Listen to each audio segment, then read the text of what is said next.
Madame, Monsieur, bonsoir. Heureuse de vous retrouver pour ce nouvel épisode de votre émission Écho sur Média TV. Cette semaine, visite technique mais surtout stratégique de l'industrie automobile au Maroc. Tout d'abord l'édito.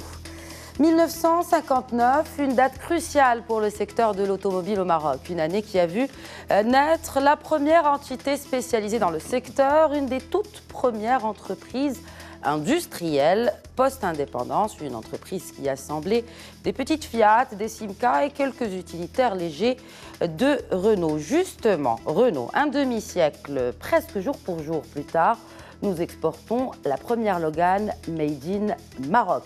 Le redouté, redoutable patron de la marque aux losanges, fier de son choix marocain, affirme même que l'usine Renault de Tanger est la plus performante du groupe à l'échelle mondiale. Oui, bien du chemin a été parcouru et le Maroc s'accapare aujourd'hui la pole position dans sa région. Et pour cause, en 2014, on met le turbo. Depuis, le secteur auto est le premier exportateur du royaume. En 2017, le chiffre d'affaires à l'export frôle les 60 milliards de dirhams, soit le quart de nos exportations, de quoi supplanter nos traditionnels phosphates. Je dis bien à l'export et non en valeur ajoutée. Et on ne compte pas s'arrêter là. Le Royaume vient de signer plusieurs conventions d'investissement, une vingtaine, avec plusieurs constructeurs automobiles et équipementiers internationaux. Investissement, 1,5 milliard de dollars. Et là, on sort des sentiers battus, du câblage et autres composantes classiques, puisque le Maroc devra produire désormais ses batteries, ses jantes en aluminium ou encore ses boîtiers électromécaniques. Ce n'est pas tout. Le Maroc marque surtout un pas de géant, puisqu'il démarre une nouvelle aventure, celle du transport électrique avec l'arrivée d'un géant bide de son patron Wang Chuanfu, qui ne produit pas moins de 13% des véhicules électriques au monde. Objectif de production pour le Maroc, 100 000 véhicules par an. Un positionnement nouveau certes, mais en ligne avec le plan d'action marocain de développement durable. Le Maroc devrait intégrer ainsi, selon certains observateurs, le top 7 mondial avec son objectif d'1 million de véhicules produits au Maroc d'ici 2020. Aujourd'hui, nous allons parler industrie automobile et j'ai le plaisir de recevoir sur ce plateau Hakim Abdelmoun. Bonsoir. Bonsoir. Vous êtes donc le directeur général d'Induverre Morocco, un producteur de verre marocain, et aussi vous représentez les industriels de l'automobile marocain, l'AMICA. Bienvenue à vous. Merci.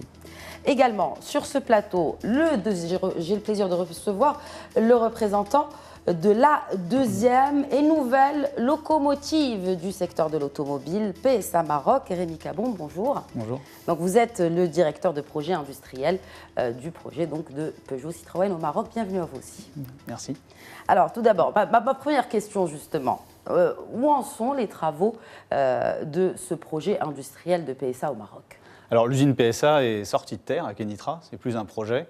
Les murs, les bâtiments sont construits. Les travaux avaient démarré en ce début d'année 2017, après quelques mois de terrassement l'année précédente. Et nous sommes en mesure de confirmer le démarrage de l'usine, le démarrage de la production en série, début 2019, c'est-à-dire conformément au planning initial annoncé. L'ensemble des activités se déroulent bien.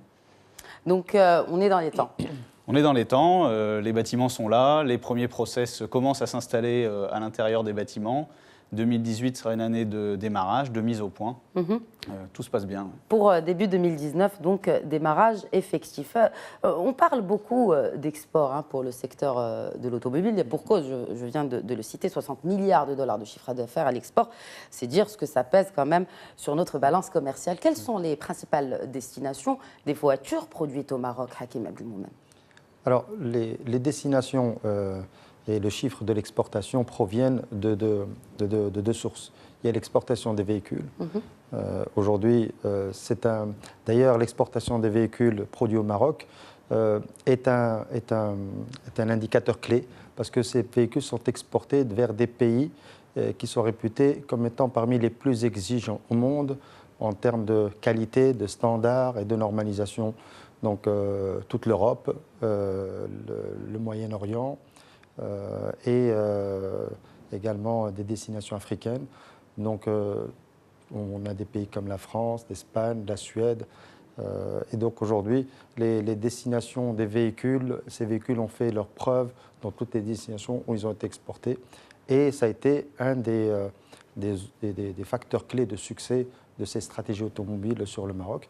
L'autre source d'exportation, ce sont les équipements, qui sont également, dans le cadre des écosystèmes automobiles, un fort relais de croissance et de développement des exportations depuis le Maroc, avec des chiffres, comme vous avez cité. 2016, nous étions à 60 milliards de dirhams d'exportation. 2017, nous allons boucler à 70 milliards de dirhams. Ce qui est aussi intéressant, c'est que, comme vous le savez, nous visons 100 milliards de dirhams d'exportation à horizon 2020. Mais l'intérêt à l'avenir, c'est surtout la croissance de cette valeur ajoutée. Qu'est-ce qu'il y a derrière les chiffres? Je reçois beaucoup de remarques de certains de vos confrères également, qui me disent... C'est ce que justement j'évoquais dans mon édito, parce qu'on parle de ce chiffre, c'est très positif, c'est très optimiste, mais qu'en est-il de la valeur ajoutée? Nous allons y revenir, Hakim, avec plaisir, certainement. Voilà. Alors, quand on parle justement de destination, je sais que le premier véhicule de PSA Maroc n'est pas encore, en tout cas, produit, mais détrompez-moi peut-être, mais vous connaissez déjà les débouchés de cette production, de cette usine de Kenitra. Oui, bien sûr. La vocation de l'usine du groupe PSA au Maroc, de l'usine de Kenitra, c'est d'alimenter les marchés de l'Afrique et du Moyen-Orient, qui est une zone de croissance prioritaire pour le groupe PSA. L'usine de Kenitra sera une usine exportatrice vers des marchés comme la Tunisie, la Turquie, les pays d'Afrique subsaharienne, et autant de marchés possibles pour assurer la croissance des ventes du groupe PSA dans cette région. Bien sûr également le marché marocain, qui représentera environ 15% de la production de l'usine. Quels sont les modèles justement que vous comptez proposer? C'est un petit peu tôt pour en parler. Ce que je peux vous dire, quelle gamme en tout cas? Ce que je peux vous dire, c'est qu'il s'agit de modèles qui sont en cours de développement. Nous n'allons pas assembler au Maroc une voiture qui existe aujourd'hui dans la rue, dont on reproduirait l'industrialisation à Kenitra. En même temps, nous déroulons les travaux de construction de l'usine. Nous sommes en train de développer une nouvelle voiture sur une nouvelle plateforme, c'est-à-dire le sous-bassement de la voiture, la partie qu'on ne voit pas. Donc tout ça fait qu'il est un petit peu tôt pour en parler. Voiture sur la plateforme CMP, Common Modular Platform de PSA, qui correspond au modèle d'entrée de gamme, disons, du groupe. Et pour une capacité annuelle de départ, donc on parle de 90 000 véhicules. On parle de 90 000 voitures, tout à fait. Capacité que nous espérons atteindre dès la première année pleine de production, en 2020. Donc une montée en cadence très rapide au cours de l'année 2019. Hakim Abdelmounem, vous avez évoqué les filières et vous avez évoqué justement les équipements. Aujourd'hui, quel est l'essentiel de la production de ces équipements chez nous au Maroc? Alors, les équipements, on pourrait répartir la voiture en modules. Ça a été d'ailleurs à l'origine de la nouvelle stratégie des écosystèmes automobiles, où nous sommes rentrés en partenariat avec tous les acteurs.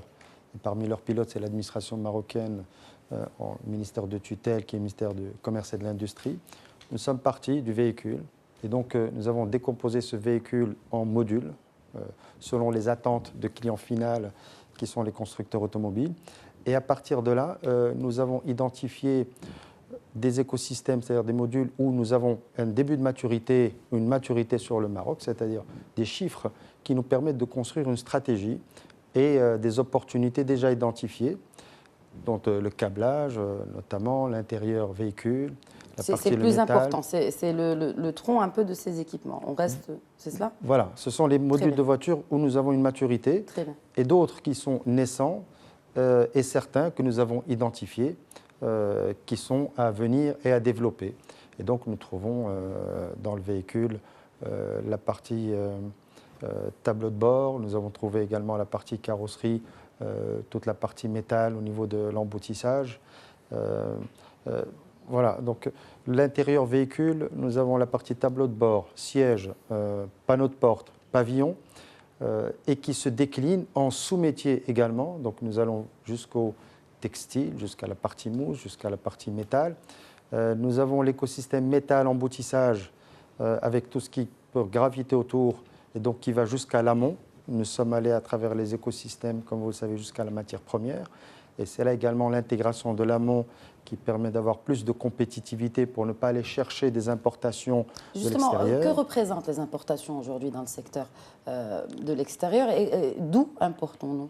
Nous avons gagné 25% de valeur ajoutée depuis le lancement des écosystèmes. Je parle des écosystèmes métiers. Depuis 2014 jusqu'à notre vision à ce jour. Et l'idée était d'aller vers l'intégration en amont pour aller chercher les métiers que nous n'avons pas avec un double objectif. Bien sûr, nous avons plus de valeur ajoutée locale, mais également tous ces écosystèmes et les acteurs qui viennent s'implanter au Maroc, des acteurs dont une grande majorité sont des acteurs mondiaux, ont besoin de localiser leurs approvisionnements pour être plus compétitifs. Parce que ça coûte plus cher, il faut le préciser, que ça coûte plus cher d'importer un produit d'Europe, parce que c'est l'origine essentielle des produits que nous importons, en tout cas dans le secteur industriel, ou plutôt dans l'industrie automobile. Donc ça coûte plus cher que de le produire dans l'usine à côté, dans une zone industrielle de Kénitra ou celle de Tanger. Alors voilà, nous avons décomposé la voiture et la chaîne de valeur, vous avez dit, du véhicule. La part logistique est une composante importante dans le secteur automobile, avec tous les aspects juste à temps exigeants. Et donc, nous nous sommes rendus compte qu'il y a un facteur logistique qui fait une composante importante du prix. La façon de l'éviter, pour rendre ces équipementiers plus compétitifs, c'est de localiser un maximum sur place à côté. Le rang 2, le rang 3. D'ailleurs, dès que la démarche a été mise en place, l'impact a été ressenti immédiatement à travers ces acteurs qui ont tout de suite accéléré leurs investissements pour la simple raison qu'ils sont devenus plus compétitifs au Maroc et leurs plateformes, leurs implantations marocaines ont été identifiées comme étant des plateformes compétitives. Et donc ces groupes mondiaux voient aujourd'hui le Maroc comme une future plateforme compétitive à l'avenir. Vous avez vu le secteur, par exemple, des câblages, qui est le premier écosystème mature que nous avons identifié. Les connecteurs, qui sont une pièce technique, ont été localisés. Qui coûtent cher, enfin, qui sont largement importés à hauteur de 90%, il me semble. On a importé plus de 300 millions d'euros. C'est l'équivalent de 300 milliards de centimes par an pour ces connecteurs. Donc, au lieu d'être des importateurs comme par le passé, nous devenons producteurs de cette technologie et demain, pourquoi pas, exportateurs. Donc, et les acteurs mondiaux d'ailleurs de ce métier, aujourd'hui, sont quasiment tous implantés. Ceux qui étaient identifiés non présents sont venus s'implanter et ceux qui sont là ont généré d'autres investissements sur le Maroc. Vous avez vu des acteurs, certains d'entre eux ont annoncé 7 usines d'ici 2020-2021, d'autres 3-4 unités, d'ailleurs certains d'entre eux ont signé. Également pour d'autres écosystèmes, comme l'intérieur véhicule, où nous avons été jusqu'à localiser, jusqu'au tissage de textiles pour l'intérieur véhicule sur le Maroc, la partie mousse, l'emboutissage, traitement de surface. Enfin, ça peut se décliner en plusieurs métiers. On ne peut pas peut-être rentrer dans les détails. Même si on va au-delà de la compétitivité, est-ce qu'aujourd'hui un constructeur, ou en tout cas, par exemple, quand on voit la branche marocaine de PSA, est-ce qu'aujourd'hui vous n'avez pas une contractualisation avec des fournisseurs en amont et non sur le terrain, en termes d'équipement en l'occurrence? Alors, ça dépend des équipements. Je vais l'illustrer. Vous avez certains composants dans la voiture qui sont spécifiques à chaque véhicule. Typiquement, ce sont les composants que voit le client. Vous êtes au volant de votre voiture, vous avez une planche de bord, vous avez des sièges. Ce sont des pièces dites de style qu'on va développer à nouveau pour chaque nouvelle voiture. Dans ce cas-là, on consulte tous les 5 ans ou tous les 7 ans à chaque nouveau développement et on génère les commandes à ce moment-là. Nous avons par ailleurs des composants qui sont des composants transversaux que nous utilisons pour plusieurs voitures. Il se peut que dans ces cas de figure, nous ayons des contrats sur des durées et des volumes encore plus importants.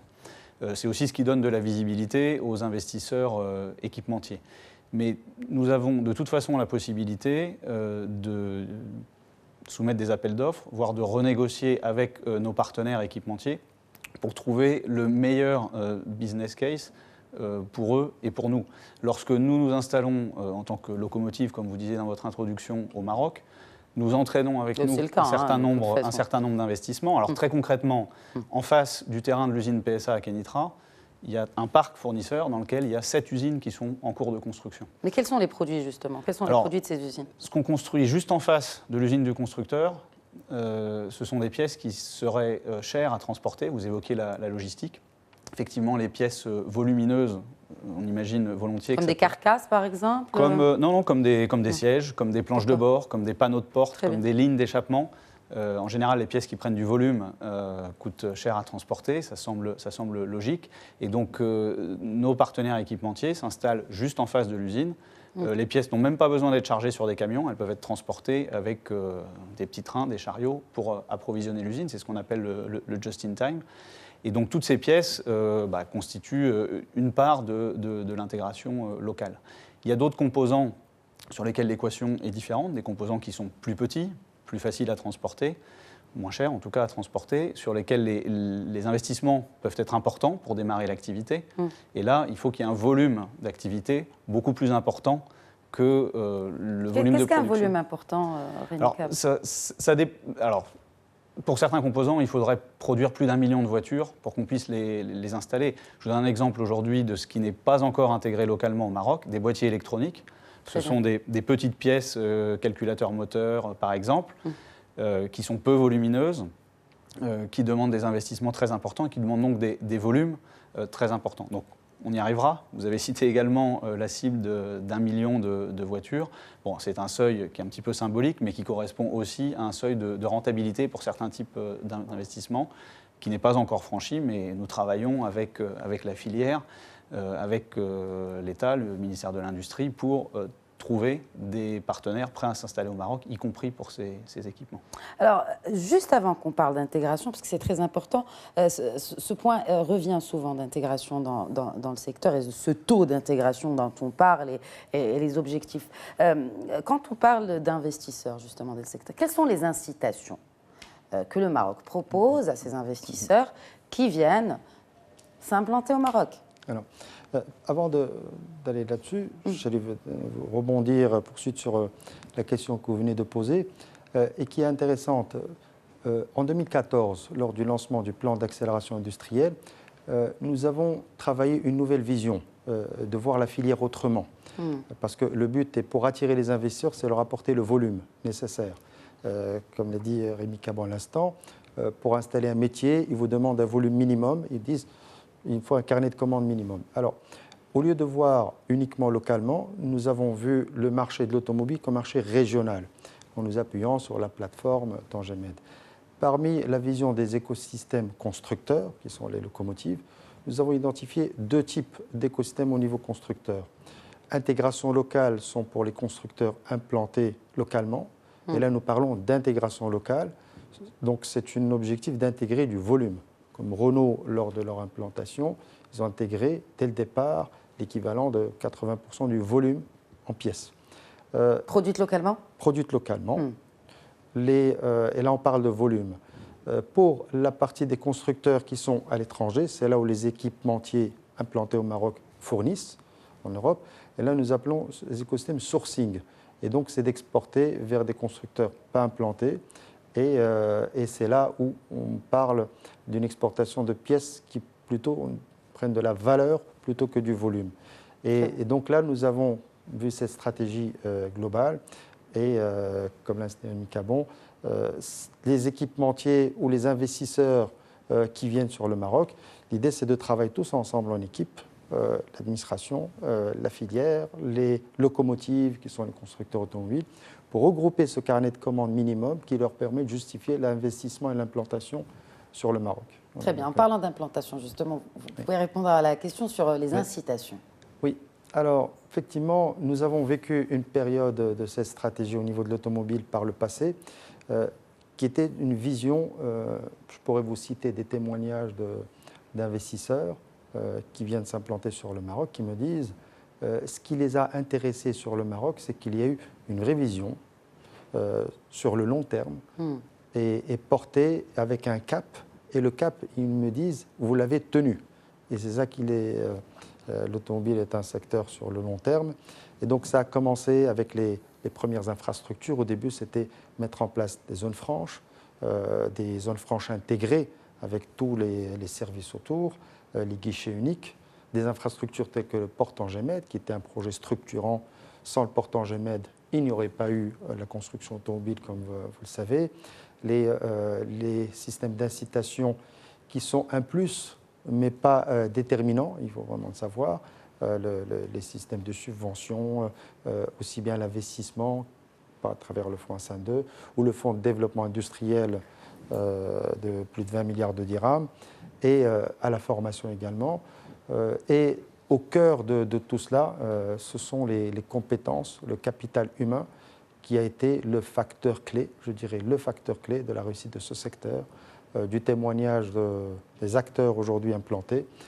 Et d'ailleurs, le signe fort, les implantations de certaines multinationales qui ont eu lieu au Maroc ont généré une deuxième, une troisième, une quatrième, et le capital humain, les Marocains ont très très bien réagi au savoir-faire qui leur a été apporté par ces acteurs, aux formations qui leur ont été apportées par les centres de formation dont nous présents, et ça a été un des facteurs clés.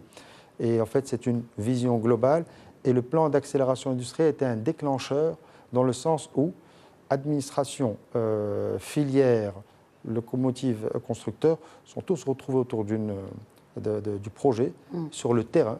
Et donc tout a été identifié en termes de métiers. C'est la première fois avec un partenariat public-privé qui va au cœur des métiers industriels précis.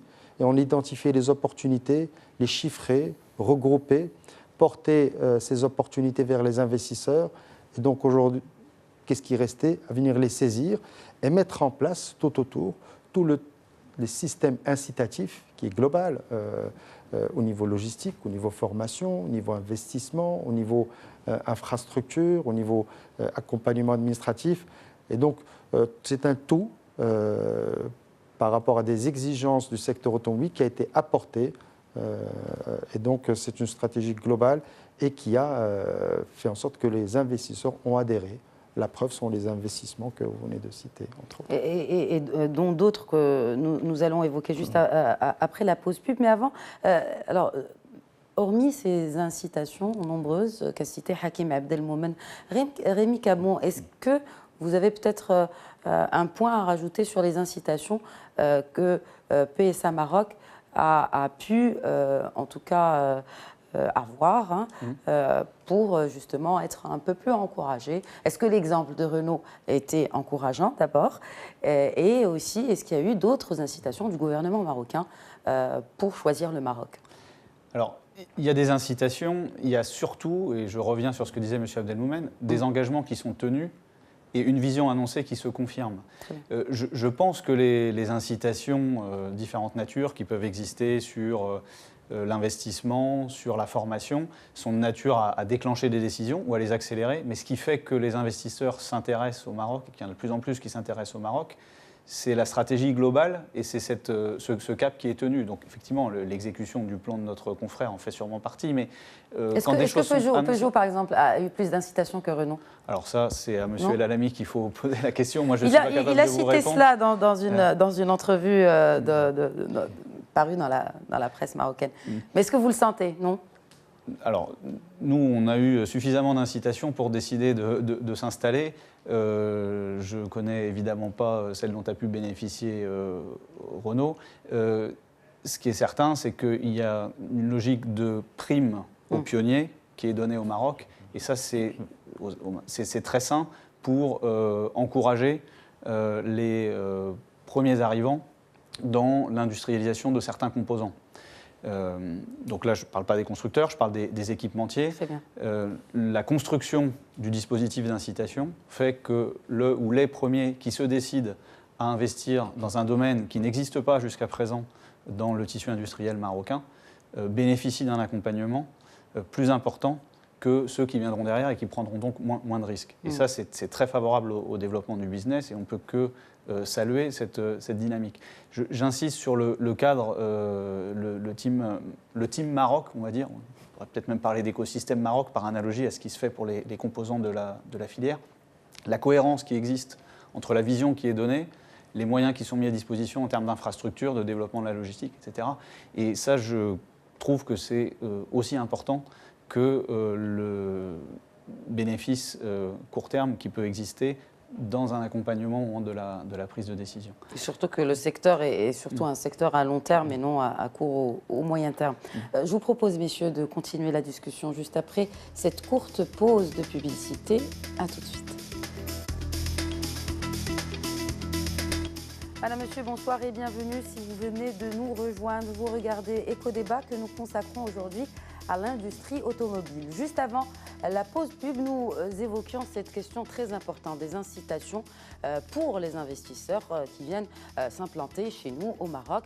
Alors justement, parlant de ces investisseurs, le 11 décembre dernier, 26 conventions d'investissement ont été signées pour renforcer les écosystèmes industriels actuels. La moitié concerne justement le groupe PSA. Et je voudrais tout d'abord qu'on parle justement de ces investissements. De quoi s'agit-il? Quels sont ces équipementiers et quels produits vont-ils justement proposer principalement? Alors, ce sont des investissements qui sont dans la lignée de la stratégie dont nous avons parlé à l'instant. Ce sont les écosystèmes automobiles et le plan d'accélération industrielle avec toutes les démarches que nous avons mis en place. Et l'intérêt aujourd'hui de ces 26 investissements, ce qui nous interpelle, c'est une sorte d'aboutissement d'une stratégie. Nous allons vers l'augmentation de la valeur ajoutée dans la voiture. Donc nous passons d'un peu moins de 30% en 2012 vers un objectif de 65%. Et donc naturellement, on s'oriente vers les métiers à plus forte valeur ajoutée. Et donc des métiers qui vont apporter de plus en plus de savoir-faire. Et c'est un signal très fort de confiance de tous ces acteurs mondiaux dans le secteur automobile. Nous sommes en train d'aborder des pièces qui vont vers la liaison sol. Donc nous ne sommes plus que sur les métiers statiques, métal, plasturgie, ainsi de suite.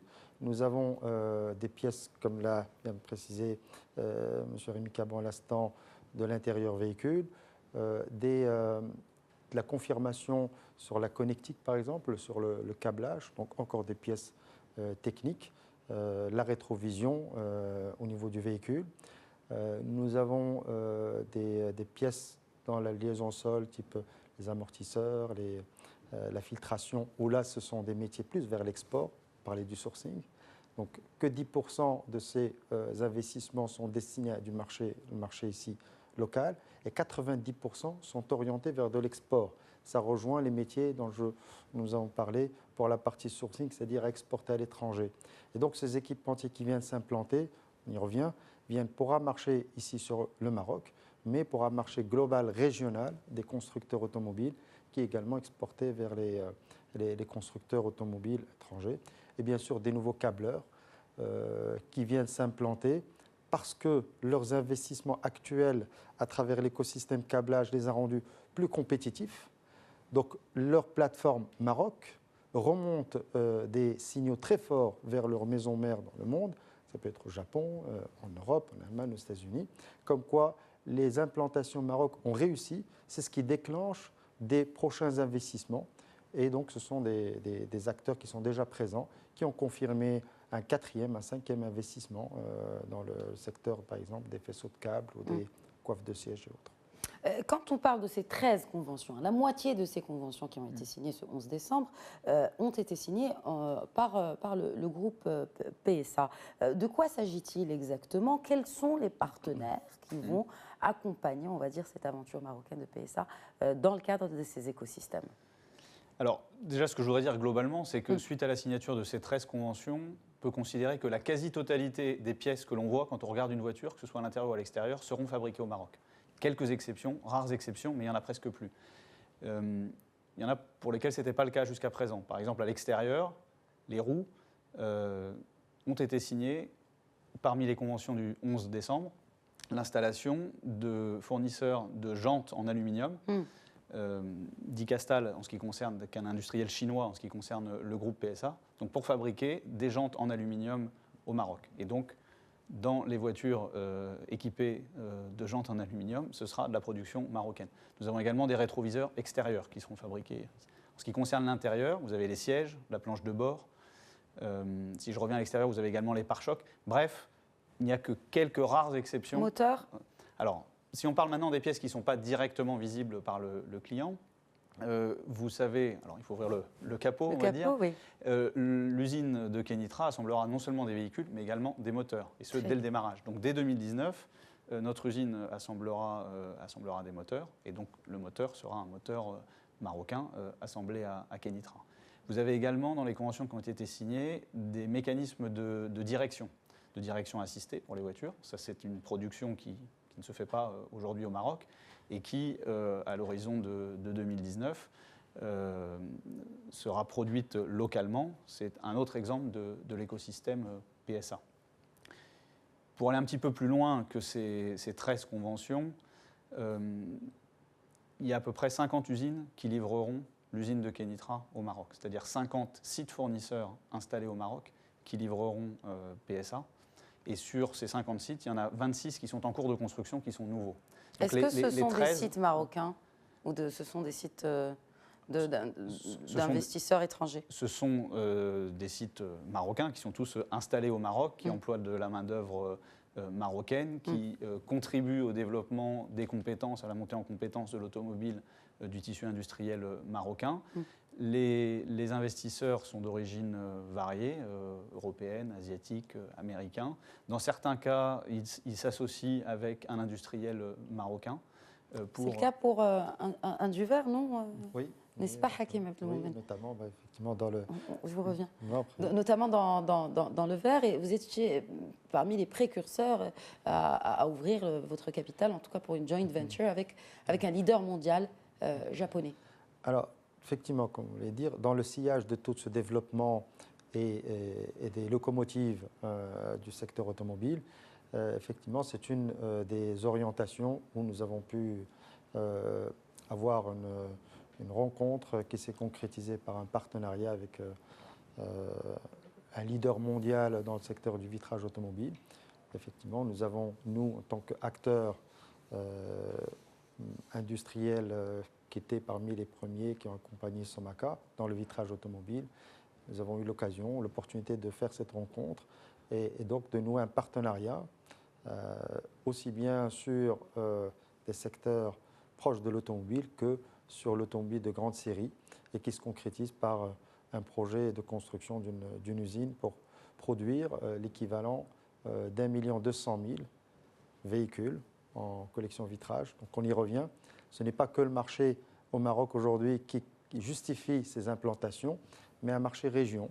Et donc c'est une usine qui va fournir aussi bien les constructeurs implantés au Maroc que des constructeurs implantés principalement en Sud-Europe. Justement, on revient à ce taux d'intégration pour les pièces qui sont fabriquées localement.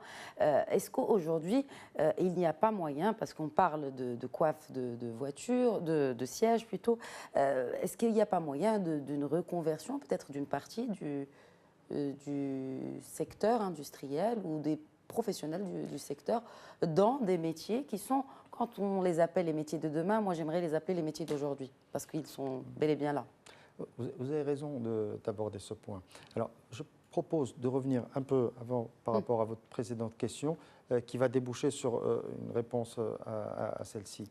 Quand vous avez abordé les acteurs qui s'implantent au Maroc, la réalité est là. En fait, nous avons des constructeurs automobiles, je pense que M. Rémy bien placé, et vous avez autour du constructeur ce qu'on appelle les fournisseurs de rang 1, qui sont de plus en plus des fournisseurs worldwide, qui sont implantés partout dans le monde, avec toute la partie recherche-développement, principalement sont des multinationales. Ce n'est pas propre qu'au Maroc, vous allez dans tous les pays du monde, ce sont des multinationales de toute nationalité, mais nous, dans la filière au Maroc, nous ne faisons pas cette distinction. À partir du moment où une entreprise est implantée au Maroc, comme l'a dit Rémy Cabon, de droit juridique marocain, qui emploie des collaborateurs ici marocains, avec également un savoir-faire extraordinaire que des expatriés viennent apporter un savoir, et donc il y a un échange exceptionnelles, sont des opportunités vers les compétences marocaines. Et d'ailleurs, dans ces multinationales, on a des expériences extraordinaires où nous voyons des management marocains qui montent en puissance jusqu'à prendre des responsabilités dans ces groupes à l'étranger, au-delà même de l'implantation Maroc, et qui, après, contribuent à cet échange. Et vous avez raison, pour ces grosses entreprises qui s'implantent, c'est une opportunité gigantesque pour tout le tissu industriel marocain. Et vous avez raison. Pour certaines reconversions, en fait, ça ouvre des opportunités quand vous avez une multinationale qui s'implante. Autour, il y a beaucoup de métiers qui gravitent, et des métiers industriels, et c'est une opportunité. Et là, effectivement, il y a un petit travail de conversion pour une montée en compétences des industriels des Marocains existants. Et nous avons des cas, des exemples. Dans les coiffes, nous avons un acteur local qui était dans le métier en dehors de l'automobile, qui a noué un partenariat, qui aujourd'hui fournit les coiffes. Vous avez un industriel du textile qui n'avait aucun lien avec l'automobile, qui aujourd'hui, à travers un partenariat avec une multinationale, produit du textile aujourd'hui. Donc la clé, c'est les partenariats, Hakim? Ce sont des opportunités, tous ces grands groupes qui viennent au Maroc, qui eux-mêmes sont demandeurs de sous-traitants qui viennent les accompagner. C'est une opportunité pour les approcher, pour nouer des partenariats et essayer d'aller également chercher aussi ce savoir à travers des joint ventures, comme vous l'avez cité. Et les exemples sont nombreux dans la fonderie, notamment. Certains sont en train d'intégrer le secteur. Et c'est des gens qui ne sont pas dans l'automobile, aujourd'hui, font un effort, assistent aux réunions des écosystèmes, viennent aux rencontres. Et c'est ça le travail qui est intéressant aujourd'hui à mettre en place. Et qui porte un peu ses fruits, vous le voyez, oui. On a peut-être des partenariats qui sont dans le pipe bientôt de ces industriels. Parce qu'on sait que dans beaucoup d'industries, il y a certaines crises, qui ont du mal en tout cas à percer, que ça peut être une bonne débouchée en tout cas pour eux. Quand on évoque justement une reconversion et on évoque la recherche et développement, est-ce qu'aujourd'hui on pense recherche et développement ou on pense juste production, Rémi Cabon? Alors, on pense production à travers l'usine de Kenitra, à travers ce qu'on appelle l'usine étendue, c'est-à-dire l'ensemble de l'écosystème PSA, ses fournisseurs. Mais nous développons également notre capacité à concevoir au Maroc des futurs nouveaux véhicules, à accompagner l'intégration locale, puisqu'il y a toujours des tests de validation qui demandent des compétences de type ingénieur technicien. Donc nous sommes en train également, le groupe PSA, de développer au Maroc notre capacité, à travers un bureau d'études, des ingénieurs, des techniciens, à accompagner ces développements dans le pays, dans le Maroc, pour les futures activités, je dirais, dans le domaine de l'automobile au Maroc. Alors, en parlant de futures activités, et en parlant de futur tout court, donc aujourd'hui on parle de transport électrique, de production de véhicules électriques au Maroc avec l'arrivée de BID. Je rappelle juste à nos téléspectateurs que donc ça a été lancé 2 jours avant ces 26 conventions, le 9 décembre dernier, le géant chinois BID qui s'installe au Maroc. Son chiffre d'affaires est de 17 milliards de dollars de ce groupe, des géants. On dit carrément que c'est le concurrent direct de Tesla, d'Elon Musk. Qu'est-ce que ça représente justement aujourd'hui concrètement, Hakim Abdelmoumen, ce genre d'introduction, le véhicule électrique qui est fabriqué au Maroc? Alors, ce projet s'inscrit encore globalement dans la stratégie du pays, d'une part, et le fait que le secteur automobile est un secteur qui se construit avec des stratégies sur le très très long terme. Nous ne parlons pas d'une stratégie sur quelques années, mais sur au-delà de 10 ans. La mobilité électrique est un fait aujourd'hui qui commence à s'imposer dans le monde. Nous avons aujourd'hui le secteur de l'industrie automobile au Maroc et le Maroc deviendra à l'avenir une plateforme parmi les plus grandes plateformes mondiales dans ce secteur. Il est tout à fait logique. Et nous avons également un certain nombre de projets d'infrastructures liés, comme vous le savez, le projet des énergies renouvelables où le Maroc deviendra à l'avenir un acteur clé, les orientations envers la prise en considération des exigences en termes environnementales aujourd'hui sur le Maroc, qui est une stratégie très forte, orientée, donnée par Sa Majesté, et qui se traduit en opportunité aujourd'hui. Le Maroc se positionne, c'est très important, dans ce projet de mobilité électrique. Bien sûr, aujourd'hui, on va me dire que tous les contours de ce projet ne sont pas encore précis. Je dirais autrement.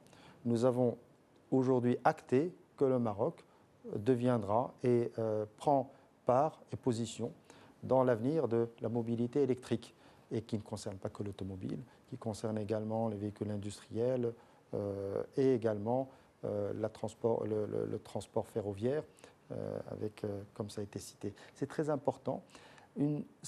La construction, on ne va pas pouvoir dire l'automobile, le projet Renault par exemple, ça a été discuté en 2006. La première voiture est sortie des chaînes en 2012, 6 ans après. Entre-temps, il y a tout un travail. Donc aujourd'hui, il y a l'annonce de l'écosystème et l'engagement avec du partenaire que vous avez cité, BYD, d'une implantation au Maroc qui a bien analysé et déterminé et vu, y compris qu'au Maroc, nous avons la plateforme qui va lui permettre de réussir une vraie implantation de tout un écosystème. Vous avez entendu parler du stockage de l'énergie à travers les batteries, de la production de véhicules, avec tout le dispositif qui va autour au niveau infrastructure, au niveau routier. Charger tout simplement. Est-ce que nous sommes prêts justement pour avoir des véhicules électriques au Maroc? Alors, je vais vous dire, c'était la même question qu'on nous posait quand on annonçait des projets importants pour la filière automobile au Maroc.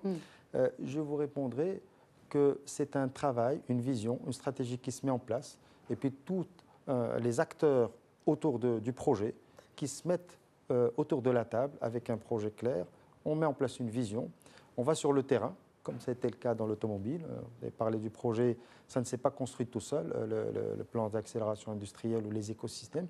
C'était un travail où nous sommes descendus tous ensemble sur le terrain et nous avons construit le projet, la vision, et c'est ce qui est en train, c'est ce qui va commencer, qui va se mettre en place pour ce projet de véhicule électrique. Et à partir du moment où nous sommes tous alignés avec une vraie vision et un vrai projet, et les données d'entrée, les paramètres sont là, en termes d'infrastructure, en termes de tous les prérequis sur ce projet que je viens de vous citer.